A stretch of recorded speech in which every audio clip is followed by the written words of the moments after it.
Today's episode is corporate benefits that don't benefit you. You've been in corporate, Miss Scott. What's wrong now? I think you should add today's episode is about. Okay, go ahead. Today's episode is about corporate benefits that don't benefit you and the people that tell you how to say it. That was funny. High five. You're useless to me. Not useless. Not useless. Let's do it. Take one.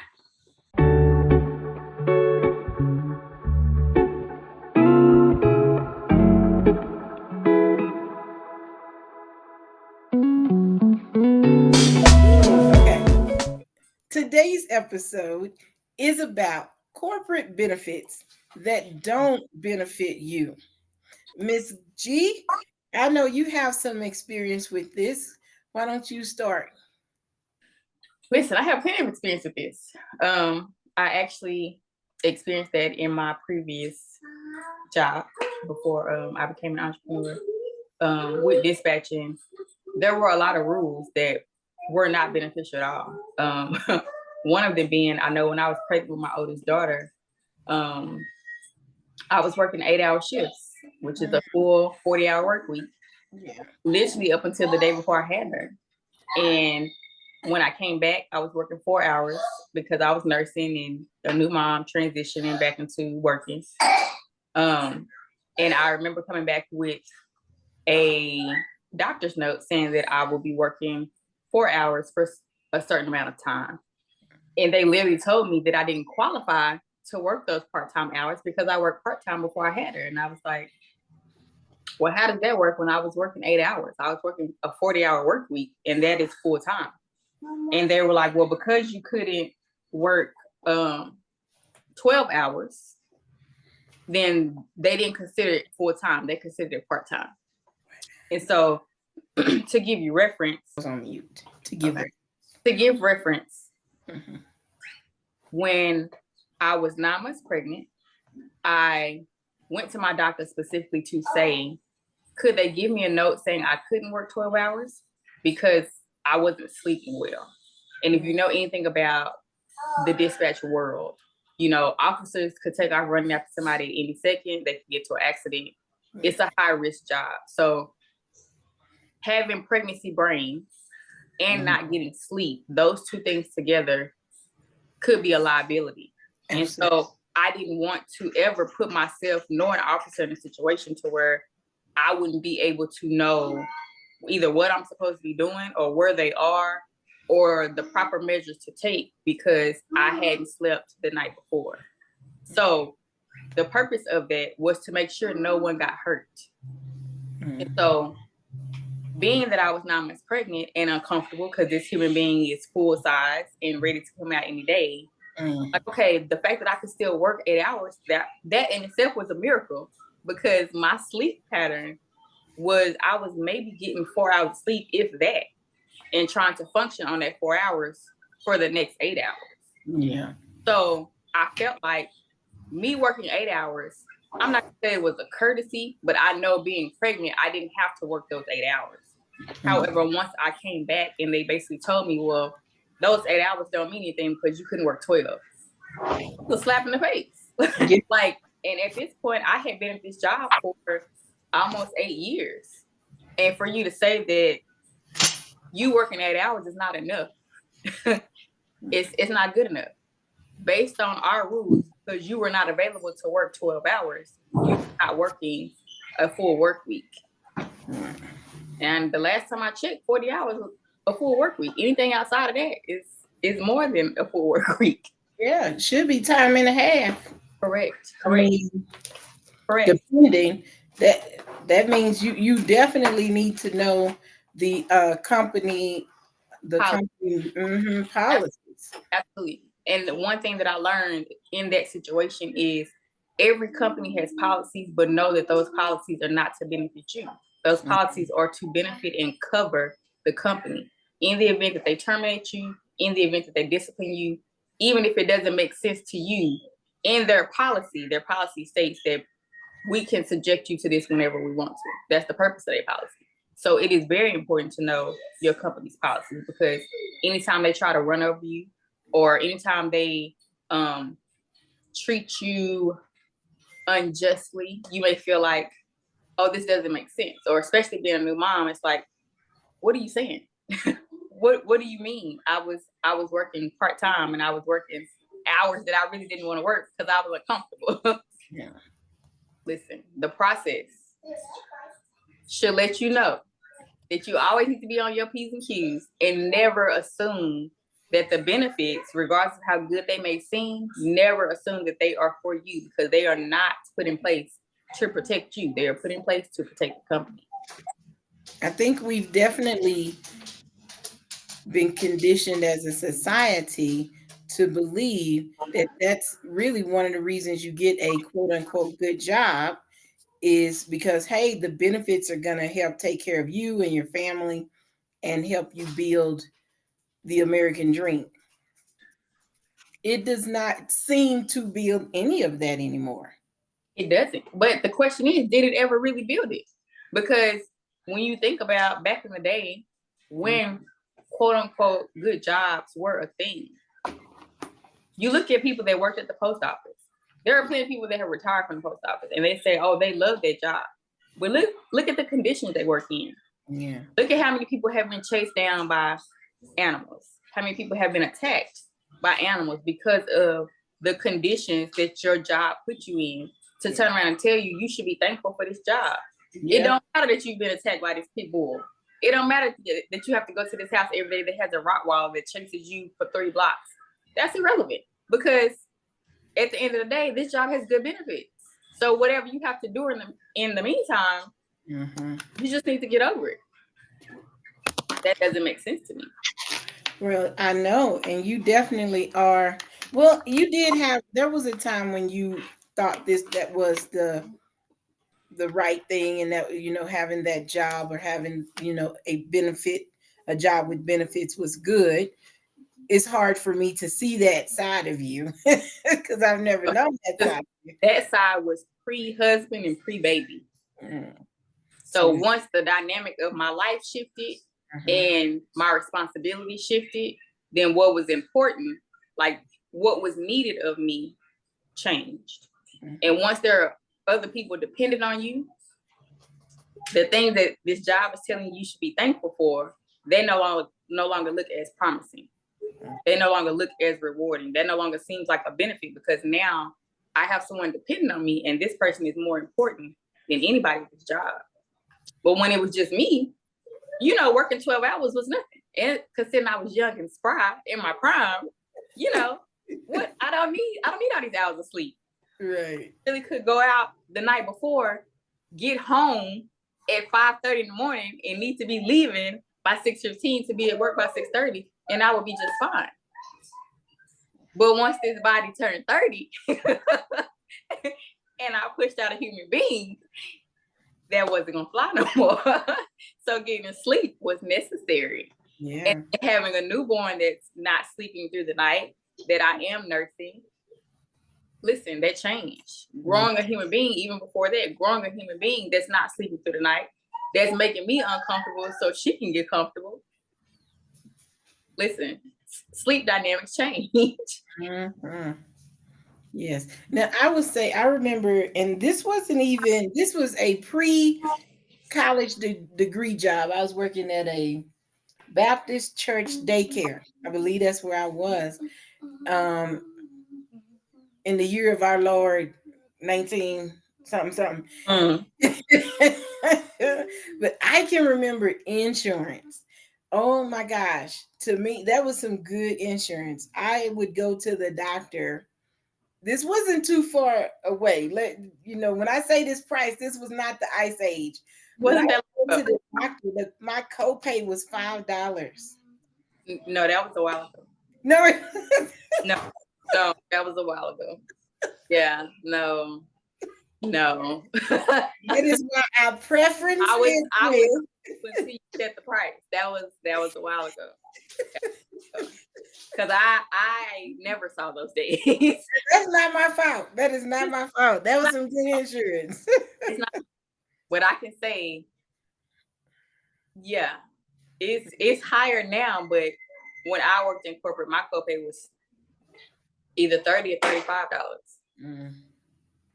So that It was went up to 20, and I was like, this a bit much. yeah. Now you at least, again, I'm in a different country, insurance is different, etc., etc. But it's like you have to pay out a certain amount before the copay even kick in. Yes. Some jobs you have to pay between $1,500 and Mm, $2,500 out of pocket before your insurance kicks in. And that's so in most cases, you think about people that just traditionally go to the doctor for a checkup every couple months, maybe once or twice a year. You know how long it takes to rack up $1,500 to $2,500 before your benefit kicks in. Now, by the way, this benefit has been taken out of your paycheck every 2 weeks, right.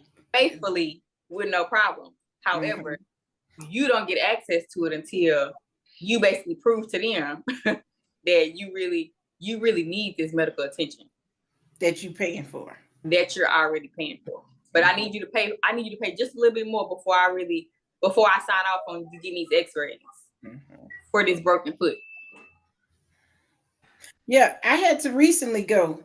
We had, what did we have? We had pneumonia and the flu and bronchitis or something. And a doctor who had seen me quite a few times, he's like, I'm concerned about mostly about the bronchitis, and I want you to take an X-ray. Insurance should cover it. We call insurance. Insurance said you can cover it, and we'll pay you back for it.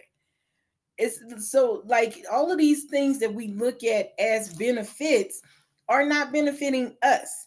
They At all. just don't say the benefit is that they're benefiting the company. Right.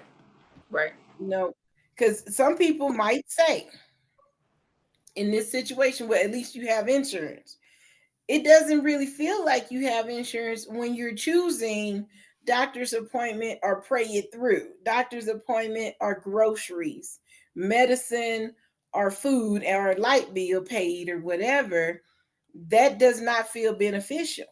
Right. Or when you're having to pay twice, to have that money taken out of your check so you never see it to begin with, and then be told you have to pay again once you actually go to the doctor. Yeah. Because even though you're paying for insurance, your insurance don't cover this. Or to have someone say, well, I need you to go to a specialist because you need an MRI or you need a specific type of CAT scan or whatever the case is. And then you get there and they tell you, this is out of your network. You need this specific thing, this specific test, but your insurance don't pay for it. So now that's another bill on top of you paying for groceries, on top of you paying for electricity, on top of us, because we drive, paying for gas. It's like things just continue to add up. So then it's like, again, what really is the benefit? And then nowadays you have, even when I started my last job, there were people that hadn't had a raise in 7 years. Cost of living goes up every single year. So how is that a benefit when just to live as a human being is costing you so much? And then the job that you're at is like, we're going to pay you the bare minimum. And as long as we can get away with not raising any of your wages, we're going to do that. It don't matter that cost of living is going up. It doesn't matter that you have these hospital bills that you can't afford. Yeah. That's irrelevant because legally I can still only pay you this amount. And if you're just barely scraping by, that's not my concern. Right. Which actually lead me to 2 other points. Because when I say this last job, listen, they got on my nerves. One of the things that I really did not understand was they wanted you to, in the event that whatever you were making was not enough and you needed extra coins. So you say, okay, I'm going to go and get a part-time job. Mm-hmm. They had the audacity to put in their rules that if you got a part-time job, you had to get permission from them to get a part-time job. I said, I beg your finest pardon? I got to ask you for what? Right. That's like not even owning yourself. Listen, that's absurd. Yes. To tell someone because you work at this facility, you have to consult me for you to go out and earn any extra money. Excuse you? That's crazy. It's crazy. But when situation, there is some YouTube cartoons. Her name is Veronica. Honey, Veronica don't play. If you need some help getting out of that mindset, she will show you how. She will give you the words. It is hilarious. Veronica said, "No, this is my time. Why am yeah, I asking you? yeah, Why am I yeah. asking you to work on time that's not your time?" But that's a thing that I feel like is common today in a lot of corporate jobs. Is they truly feel like if they think they're paying you a decent amount of money, they really feel like they own you, and they feel like they have a say in things that you do outside of their building. And again, shout out to my mama, because she raised me to know that a job is a job. I got this one, I can get another one. So Yeah. anytime you at a job and you're not happy, you're not satisfied, you don't feel like, A, it's not making ends meet, or it just doesn't make sense for your life, you can always go get another job. You do not have to stay stuck in that position and be miserable. And I feel like going into my last job, I was 24. Because I was young and didn't have a lot of life experience, so to speak, they automatically assumed because she's young, she doesn't know any better. I can run over her. But little did they know who raised me. She raised me with a whole lot of sense. So I was well aware of my rights and what I had say over when I started that job. So at the end of the day, you got your rules and regulations, and that's fine. But I govern myself, and I choose what I will and will not do. And if I don't feel the need to consult you on me getting a part-time job, okay, what's your option B? Because option A is out the window. You need to figure out whatever it is you're gonna do, because I'm gonna do what I need to do. But I wish there were more people that they really had that backbone, and instead of feeling like I have to give this job my all, I have to do whatever it is they want me to do, because at the end of the day, oftentimes it does not pay off, and so you sacrifice, and you're in a position to where you're miserable, or you don't get the part-time job to make ends meet, just because this job is saying, oh, we won't appreciate that, because if you get another job, you won't be available if I need to call you in at 2:30 in the morning. Then I need you to pay me more money. Mm-hmm. If you're not gonna pay me more money, I'm gonna need to get this second job. And if you got a problem with it, that's a you problem. You need to figure that out. But sadly, a lot of people do feel stuck and they double down on a job that is not even giving them enough where they can pay off student loans, where they can own a home, where they can own their car. They may have a car, but it might be a, A to B, especially in today's time. You was telling me about the cost of eggs. What was it yesterday? How much was that egg you bought? Almost $9 for an 8 count. You might need to just buy you a chicken, because it's just not. Listen. It's not enough anymore. And I was joking with her. She know how to make some money. She's not limited to $7.50 an hour. You're not limited to $15 an hour. You're limitless. Right. That's why we say it. The possibilities are limitless. We come up with things all the time. Like, we can try this. Why don't we, branch out in this area? And that is the beauty of having your own business. Now, everybody cannot go from today I'm in corporate, or today I'm at Walmart, or today I'm at the school system. I'm just going to walk away. But there are steps that can be taken to move in that direction. Because as we're telling people, as we're talking about, get out of that mindset, open your eyes to see that the insurance benefit is not beneficial, the time off benefit is not beneficial. I just want to replace those thoughts with, you can find ways to transition out of that job, out of that mindset. Absolutely. But you just brought up a good point. Let's talk about them time off benefits. Mm-hmm. Because I was recently having a conversation with someone who works in insurance, or deals with insurance, and she was telling me that they get 2 days of protected PTO. Now, unless there's a new definition for PTO, I've always known it to be paid time off. I did too. which means you have accrued hours where you can say, hey, I'm not going to be here this day, and they'll still pay you because you've earned these hours.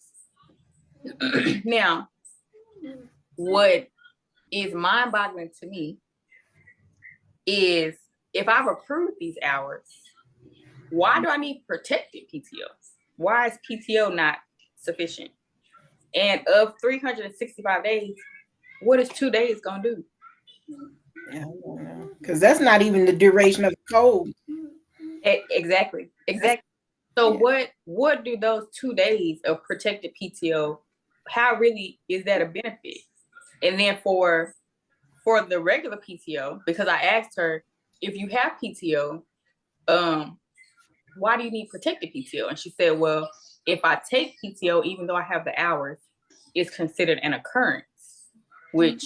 Can I interject right there? Mhm. I had to ask what an occurrence was because I had not heard that in the years prior to me leaving. So I didn't even know what occurrence meant. So go ahead with it. And I was about to say, it could mean clearly different things for different companies. For this specific company, an occurrence is like a disciplinary action, not to the point maybe where you would get terminated, but maybe if you accrue so many, that might be a possibility. But it's basically just like, a tick, a check mark, however you wanna word it. It's like a warning.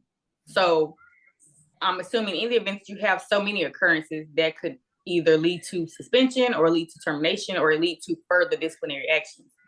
And so I was confused as to, if you have the hours, why would there be any type of disciplinary action for you using hours that you have earned? And she said that's just the rules. I need to see that in the policy. And I'm like, I mean, I believe it because, like I said, policies are meant to protect the company. But I just feel like, again, if people were to actually sit down and ask more questions and really try to understand, like, regardless of the company saying these are in the rules and regulations, that doesn't mean the rules and regulations are always going to make sense or are beneficial. So on one hand, you're saying, okay, because you have PTO, one person's going to say, well, you should be thankful that you have PTO because everyone doesn't get PTO. That's true. But then if I'm being penalized for using the PTO that I have, what is there to be thankful for? Because I can't even use it. You telling me that I have it, but I can't use it without getting in trouble. And then when I use it, I have to use a protection on top of that to make sure that I don't get in trouble. But then my protected days don't even cover the hours that I earn. You see how it's really just going around in circles. And it's just, I feel like a lot of companies have policies that talk in circles. And it's specifically to make you feel like you're getting something when they know they are screwing you over. Clearly. I can't even say nothing to that. We just gonna sit in that uncomfortable. It does not. It makes no sense. But I'm for sure an advocate for knowing your company's policies, Yes. knowing the ins and outs, because you do need to know your rights. You need to know what applies to you, what doesn't. You need to know when a supervisor or manager is trying to trip you up and tell you one thing when in the policy it says something else. Because if a manager or supervisor knows the policy more than you do, and knows it verbatim, and you've never looked at it, it's easy for them to lie to you and say, oh, well, that's in policy. And if you've never read it yourself, you can't say it's not. Right. Definitely should do your homework and find out, because you need to know what rights you have and how you need to move forward. Absolutely. I was at a teaching school in Texas. It wasn't a bad school per se, but the principal had us, it required that we read the policy. And I was really glad I was a reader anyway, so I read it. And it was the time I had just had him. He was my son was was 6 or 7 months old. I think he was 6 months old. So of course I'm still breastfeeding. In the policy, it says that they were required to have a space for me to be able to pump. And when I tell you there was no space, so, but I since she asked me, no, she required that we read the policy, and I read it, and I'm like, there has to be a space for me, girl. Do you know where they put me? In the break room. No, no. They gave me a look. They gave me a little privacy. They put me in the supply closet. Mm-hmm. Mm-hmm. I'm like, I'm sitting here with a big container of basketballs and things, but I had a room, Mm-hmm. but not because they were trying to give me one. Now, Mm-hmm. in subsequent years, they did actually make and I think it was the same space. They made it into an actual breastfeeding space, but I had to advocate just for that. So because I knew the policy. So you can, if you're going to be in corporate America, if you're going to be in any part of American jobs or in a job, know the policy because you can also advocate for yourself for it. But when let me tell you about my sick day here as a business owner, I couldn't necessarily do my job, but I had a team that was helping me. I had a team member who was checking every other day to make sure I was okay. And that was not only it was supportive, yes, but it just felt like I was not alone. And so every other day I knew I was going to get some sort of contact to check in on me to see if I was okay. And they were not contacting me to say, hey, you haven't showed up to work yet. Right. Have you met a quota? Right. It was just support. So I can appreciate the difference in what that looked like for me as a Yeah. business owner. Yeah. Yeah. I also feel like two experiences that were night and day. When I first started dispatching, one of my aunts passed, and it was my ex stepmom's sister. Um, and I mean, we weren't close, but I definitely knew her and had been around her, had conversations with her. It hadn't been that long since I had seen her, so naturally I was affected. Like I've known her since I was a kid. I don't remember not knowing her. And so she passed, during the week. I was supposed to work overtime later on that week or that following week. And I let them know, like, hey, I don't know when the funeral's going to be, but I'm assuming it's going to be on this day. I'm scheduled to work overtime, but I won't be able to make it because, I will be attending the funeral. And I was told at the time, oh, don't worry about it. I'm sure we'll find somebody to work for you. And then as the week progressed, a specific supervisor whom I didn't care for and didn't care for me was like, you need to find somebody to work for you. And I was like, I mean, all I can do is ask, but I've already let you know that I'm not going to be here. And the fact that I used those words specifically, she didn't appreciate that. She felt like, how dare you tell me you're not going to be here? So she made it a point to try to make the process difficult, which that was neither here nor there for me because I've already stated what I'm going to do. The question is, what you going to do? So when the day came, I attended the funeral. And while I was at the funeral, by the grace of God, I didn't feel my phone vibrate. She had talked another supervisor into calling me and leaving me a voicemail saying that I needed to come to work because I hadn't found anyone to work for me. And I wasn't quite at my giving grace phase in life just yet. So I know that it was by God's grace that I didn't get that phone call because had I gotten it, I know I would have used a whole lot of profanity when I did talk to her. And I was on church grounds at the time, so it would have been the wrong place to do that. So again, that was God's protection for both of us. But just having that happen, of course, all of that is trauma, right? And then I fast forward to being in business. My great-grandfather, I was extremely close to him. He was 103 when he died. He is a major reason that I have an old soul. His mom was 104. These are the people that I grew up talking to. So I was surrounded by wisdom literally all my life. He was a very intricate part of my life. Between him and my mama, listen, I didn't need nobody else because they always had my back. But I was extremely close to him. And so when he passed, I was already out of corporate America. But the people that I'm in business with, the partners that I have on this side of it, were calling me. People brought me food. People were checking in on me to see how I'm doing. Multiple people came to the wake or to the funeral just to support me. And I was pregnant with our second baby at the time, 4 months pregnant. So just having people legit just check on me, come by the house and say, how you doing? Do you need a hug? You need me to bring you something to eat? That was the complete opposite of what I got in corporate America. Yeah. And again, not saying every job is like that, but that was just my experience. On one hand, I had someone who literally was not at all concerned about me grieving and me losing someone in my family. Was specifically like, I can't believe you told me you're not going to be at work. So now I'm going to be a butthole and I'm going to talk somebody else into being a butthole as well. It doesn't matter that you're grieving.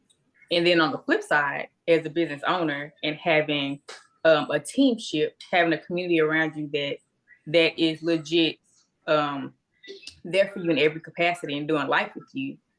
They're like you said, no one's calling me saying, have you done X, Y, and Z? Or I noticed your numbers are not as high as they are. Everyone is genuinely like, are you okay? You need to talk. Do you need anything?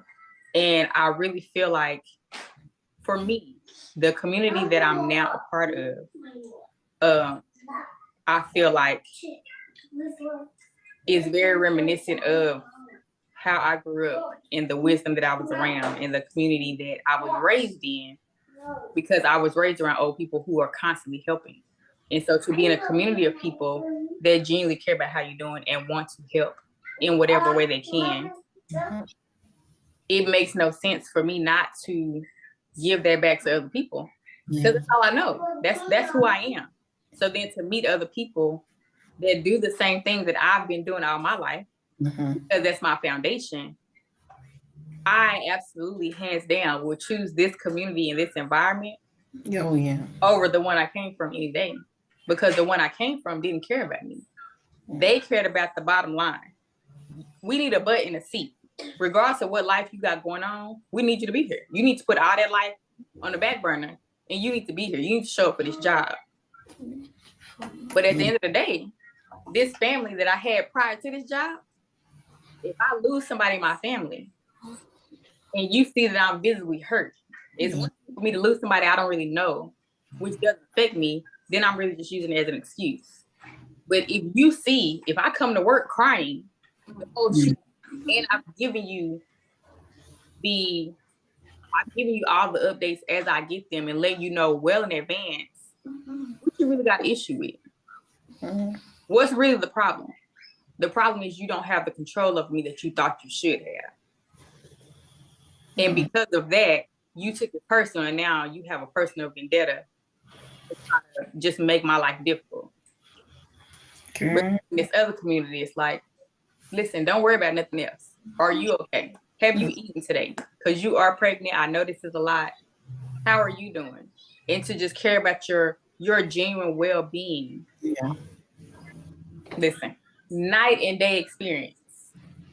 But having that first experience make me appreciate the later experience that much more. Nice. Well, this has been good. I can't even believe it's time for us to go.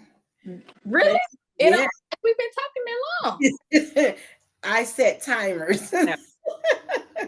Because I still have questions. Yeah.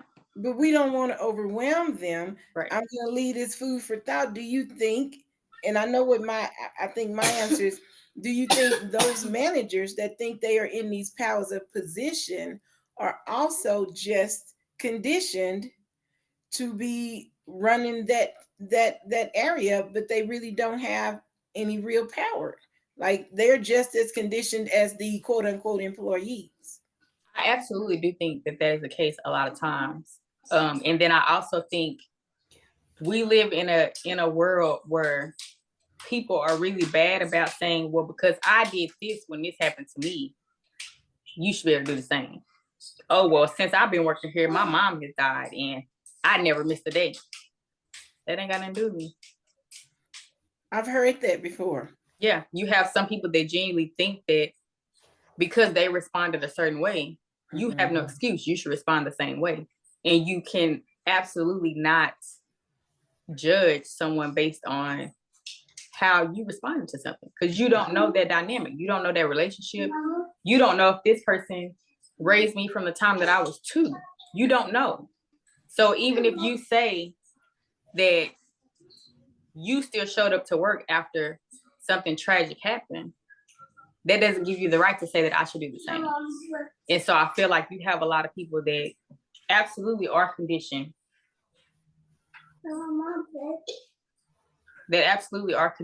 to play the game, right? They've been conditioned to not accept what they feel are excuses, to not accept anyone doing anything less than what they would do. But then I also feel like you have a lot of people that just genuinely don't care. They feel like, we pay you to do a job, so anything outside of their job is not my concern. And I feel like when you're dealing with people, you cannot lack that compassion, because at the end of the day, regardless of the job that you're on, you need people. And if you don't have compassion for people and what they're going through and their life struggles, you cannot expect those same people to stand behind you and be willing to sacrifice their life to make sure that your company continues to run. That's not realistic. You have to know how to treat people. And on that note, listen, that was a good way to end. If you have heard anything that you found valuable, that you feel has been helpful, that you feel could help someone that you know, please like, share, comment, and subscribe, because we will be changing lives all 2025. We will see you next Monday when we are here yet again for another chat. Come join us. And see. There was so much more we could have said on that.